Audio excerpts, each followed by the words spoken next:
Oke, kita lanjut kembali bersama saya ya. Kita lanjutkan materi berikutnya. Oke, berbicara multi eh, interface, berbicara multi interface itu ada contoh ya, contoh yang akan nanti teman-teman teori itu teman-teman gunakan pada pemahaman perambatan gelombang elektromagnetik, yaitu teori transformator. Nah, ini gambarannya gini nih. Ini ada dua buah medium ya. Basically ada dua buah medium. Oke. Okay. Yang pertama medium satu itu merupakan sumber datangnya gelombang elektromagnetik tadi. Kemudian ada uh, medium 2 ya. Medium 2 yang mana hmm, merupakan medium atau material yang memiliki nilai karakteristik yang sangat jauh berbeda dengan medium satu. Sehingga pada proses perambatan gelombang elektromagnetik, realnya kan ada yang datang, ada yang diteruskan, ada yang dipantulkan. Nah, seperti yang saya sampaikan kemarin, terjadinya proses perambatan sinyal 100% itu dikarenakan impedansi yang matching kan. Ketika Z sama dengan Z in sama dengan ZO, maka itu perambatan 100% dan tidak ada terjadi kehabisan refleksi, di mana artinya antara medium satu dan medium 2 itu adalah materialnya hampir sama atau bisa dikatakan perambatannya 100%. Oke. Nah, ngomong-ngomong, kalau misalkan ada material dieelektrik yang sangat jauh berbeda dengan material dieelektrik satu, maka dapat dipastikan akan menghasilkan proses gelombang pantul yang tidak diinginkan. Jadi gelombang pantulnya sangat besar. Nah, kalau kalau gelombang pantulnya kecil bahkan nol kan diinginkan. Inginnya kan kayak gitu agar tadi impedansi matching dan VSWR sama dengan satu. Nah, kalau kalau dia besar berarti kan kita tidak menginginkan, karena dalam proses ini terjadi ketidakmatchingan kan antara perambatan gelombang tersebut, sehingga VSWR-nya pasti jauh besar sekali menuju sampai tak terhingga seperti itu. Nah, itu tidak kita inginkan sebagai konseptor atau perancang sistem telekomunikasi. Oleh karena itu, dalam hal ini salah satu teknik yang digunakan dalam proses pematchingan, nah, yaitu adalah dengan menggunakan teknik menambahkan transformator. Oke. Ini kan tadi jarak ya, kata saya jarak tertentu kan. Artinya panjangnya tertentu. Ini kalau ini titik batasnya iya, nah berarti kan di sini kan jaraknya tertentu, dia bisa bisa panjang. Sehingga dengan panjang atau ketebalan tertentu kita bisa menempatkan transformator di situ atau memanfaatkan area daerah Medan 2 dengan menambahkan transformator atau menyisipkan material dieelektrik atau apa ya, teknik lah, teknik pematchingan bisa dengan menambahkan material dieelektrik lain atau dengan melakukan kombinasi dengan eh, material lain, contohnya seperti konduktor atau apa yang mengakibatkan terjadinya proses pematchingan. Dalam hal ini kita tambahkan transformator dan penggambarnya adalah menambahkan material medium. Sehingga yang awalnya tadi dua buah medium menjadi eh, tiga buah medium kan? Nah, ada medium satu, medium 2 dan medium transformator. Jadi dia menjadi multiple interface lagi. Yang awalnya tadi dua menjadi tiga.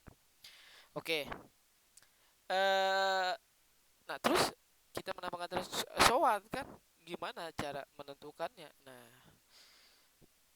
sama seperti halnya yang kita kerjakan sebelumnya. Pertama kita melakukan pemetaan.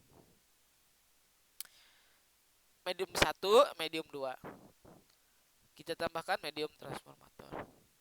Ingat proses titik pusat tadi. Berarti titik pusat daerah paling ujung adalah yang berdekatan antara bidang batas, medium 2 dan transformator, yaitu titik O2. Kemudian titik pusat pada medium transformator itu berada di ujung medium berdekatan dengan bidang batasnya. Berarti di sini di titik OT. Nah, kalau ini Z sama dengan 0 berarti kan ini bukan Z sama dengan 0 kan? Berarti dia ada jaraknya, ada panjangnya dt ini. dt-nya berapa? Nah, berarti Z sama dengan berapa? Z sama dengan 4 atau berapa? Oke, panjang ini kita sebut dengan dt. D itu adalah variabel panjang, T ini menunjukkan transformator. Oke. Nah, kemudian berarti jarak tadi, berbicara jarak tadi kan ada Z di sini, kemudian Z aksen kan. Nah, sehingga nilai Z aksennya adalah min dt kan, min dt. Nah, untuk titik pusat pada medium 1 adalah O1. Nah, jadi gambarannya seperti ini. Prosesnya sama. Dalam hal ini kan teman-teman bisa lihat tuh. Ya, ini kita bermain sifat-sifat tadi ya, sifat-sifat impedansi medan total dan lain-lain. Nah, oke. Z impedansi medan total adalah sekian. Berarti nilai impedansi medan totalnya sama kan? Karena dia medium akhir, medium 2 ini, maka nilai impedansi medan total itu sama dengan nilai impedansi intristik medium 2 ya, sifat tadi. Sehingga kalau kita tarik garis lurus, ini sama dengan impedansi intrinsik dan juga Z-nya ZOP-nya sama dengan ZOP-T. Sama seperti yang tadi. Nah, prosesnya berarti kalau mau gampang, ini kan penamaan aja sih sebenarnya. Ini medium 1, medium 2, medium 3. Nah, ini kita sebut ini medium transformator, ini medium 2. Itu penamaan aja ya sebenarnya. Kalian jangan bingung karena dulu teman-teman saya tuh bingung posisinya itu kadang. Medium 1, medium 2 ketika diganti medium transformator jadi seperti apa, itu menjadi jadi bingung gitu posisi penempatan dan lain-lainnya. Nah, sehingga gamma topit 0T ini kan berbicara koefisien refleksi di sini kan, gamma topit T 0T di sini. Sehingga kita tahu ini tadi yang sama sifat tadi yang sudah kita bahas di sebelumnya, tinggal kita masukkan nilainya, maka Z0 T tadi ini sama nilainya dengan impedansi intristik pada medium 2, maka ya tinggal kita masukkan seperti ini. Sehingga kita lakukan proses sederhana tadi dengan sifat tadi, bidang batas ini Z-nya dan ini Z aksennya seperti ini. Kita sederhanakan tadi, kita masukkan nilai ini gamma gamma topi OT-nya, kemudian kita ambil proses kali silang tadi, dapat ZOP min dt-nya adalah seperti ini. Sehingga kalau kita masukkan ke dalam persamaan min RDT tadi kan ini ya, ini kita masukkan ke dalam sini, jadi persamaannya seperti ini. Nah, ini proses-prosesnya ya teman-teman. Nah, sebenarnya nggak susah, tapi perlu ketelitian dan pemahaman cukup ekstra. Ini bukan menghitung kayak kalkulus, kita menghitung integral 3 dan lain-lain. Enggak, ini membutuhkan pemahaman aja sih sebenarnya teman-teman, alur dari proses penentuan masing-masing titik itu. Nah, sehingga perhitungannya untuk Z topi min dt-nya adalah seperti ini kan, dari persamaan yang kita dapat di sini. Sehingga kita tadi sudah dapat persamaan ini, sehingga kita bisa menentukan gamma topi di titik sini R01. Persamaannya sama kan, seperti ini dan sama dengan ini. Maka kalau kita mencari nilai ini, Z topi Z-nya sama dengan seperti ini. Dan untuk nilai ini kan min dt-nya kan sama dengan impedansi intristiknya tadi ya. Nah, sehingga seperti ini. Maka ini pantulan akan terhindar jika, nah ini jadinya nilai transformator itu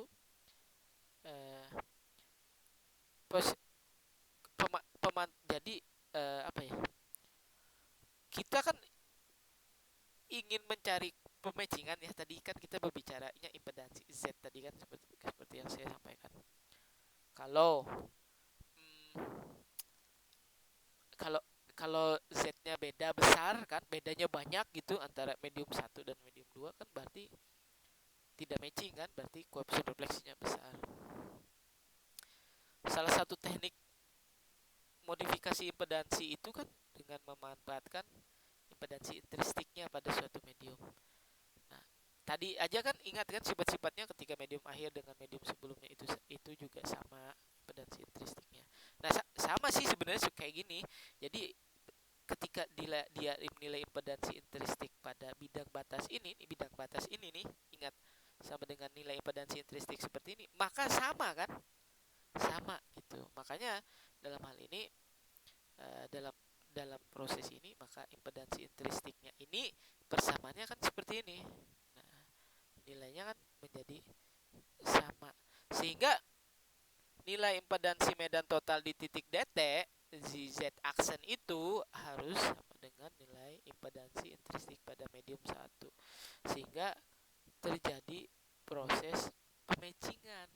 Nah, ini jadi persamaannya. Jadi terjadi proses pematchingan. Kalau untuk panjang transformator itu adalah seperempat lambda. Jadi DT itu transformator itu menggunakan yang paling sederhana adalah transformator seperempat lambda karena dia posisinya fasanya 90 derajat. Apapun impedansinya, kalau pengalaman saya ya dalam merancang suatu komponen telekomunikasi baik antena atau komponen RF, yang paling mudah menggunakan teknik pematchingan transformator seperempat lambda. Paling mudah itu sudah, panjangin aja seperempat lambda, kemudian kita cari nilai impedansinya, ketika kita hitung cocok ya kita langsung tentukan nilai dielektrik dan lain-lainnya. Kira-kira seperti itu teman-teman. Sorry. Sehingga kalau kita jabarkan persamaannya seperti ini, DT itu kan tadi lambda per 4. Ini dengan persamaan eksponensial sinyalnya, maka dengan DT sama dengan 4 per lambda, kita akan membuktikan nih. Tadi kata saya kan 90.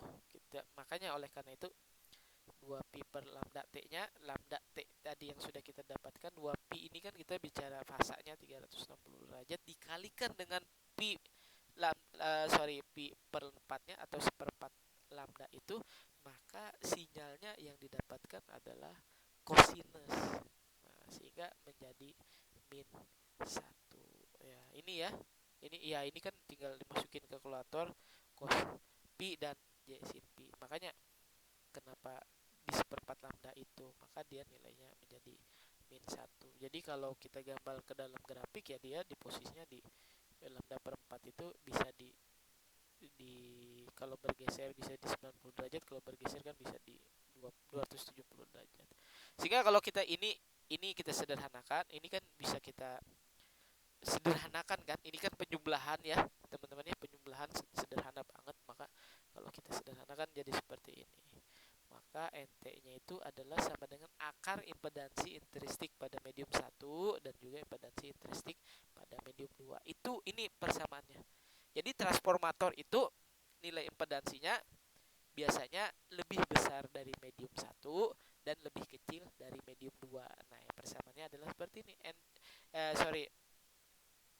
Eta topi T sama dengan akar eta topi 1 kali kali eta topi 2. Dapatnya dari mana? Ya dapatnya dari persamaan inilah. Kita sederhanakan ini, kita ambil, kita jadikan jadi kita mau ngambil NT-nya kan. Nah, kita pindahkan, maka jadi seperti ini. Maka oleh karena itu digunakan transformator jika impedansi intrinstik pada medium 1 dan impedansi intrinstik pada medium 2 itu sangat berbeda. Nah, gitu teman-teman. Oke, nah ini bisa juga menggunakan transformator lambda per 2 ya, tinggal kita hitung. Nah, sama prosesnya. Nah, jadi kalau D per 2 itu kira-kira seperti ini, sehingga kalau impedansi intrinstik ini kan tadi seperempat lambda ya kita menggunakan. Nah, kalau ini maka digunakan jika impedansi intrinstiknya sama dengan harga impedansi intrinstik adalah bebas. Nah, ini kesimpulan pada apa namanya PAP kedua. Transformator seperempat lambda dipakai pada saat medium satu dan medium 2 berbeda. Kalau mediumnya beda, maka pakai transformator per lambda. Kalau transformator setengah lambda dipakai saat medium satu dan medium 2 sama digunakan sebagai pelindung antena. Jadi eh jadi gimana ya? Kalau untuk mematchingkan impedansi tadi pakainya transformator seperempat lambda. Kalau untuk melindungi antena di sini maksudnya kita ingin menambah kabel nih. Nah, bisa juga untuk pakai hitungan lambda per 2. Jadi kira-kira seperti itu. Nah, demikian materi untuk PAP kedua malam ini juga saya kirim. Silahkan teman-teman dipelajari materinya. Saya ucapkan terima kasih. Sampai ketemu hari Sabtu. Assalamualaikum warahmatullahi wabarakatuh. Sehat selalu. Salam super.